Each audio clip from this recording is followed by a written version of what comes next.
Sabarkantha police local crime બ્રાન્ચની મોટી કાર્યવાહી. ₹92.76 લાખના વિદેશી દારૂ સાથે ટ્રક ઝડપાઈ.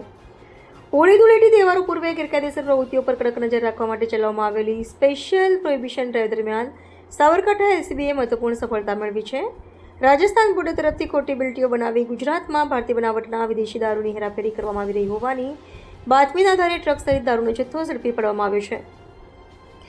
તારીખ 1/3/2026ના રોજ એલસીબીની ટીમ હિંમતનગર નજીક ગામભોઈ રોડ પર પેટ્રોલિંગમાં હતી ત્યારે પોલીસ ઇન્સ્પેક્ટર ડીસી સાકરિયાને ચોક્કસ માહિતી મળી હતી કે ટાટા ટ્રક નંબર DD01J9331 મારફતે રાજસ્થાન શામળાજી બોર્ડરથી વિદેશી દારૂનો જથ્થો અમદાવાદ તરફ લઈ જવાઈ રહ્યો છે. માહિતીના આધારે શામળાજી અમદાવાદ નેશનલ હાઈવે પર કાંકણોર ગામની સીમમાં નાકાબંધી ગોઠવાઈ હતી. બાતમી મુજબની ટ્રક દેખાતા તેને રોકી કાયદેસરની તપાસ હાથ ધરવામાં આવી.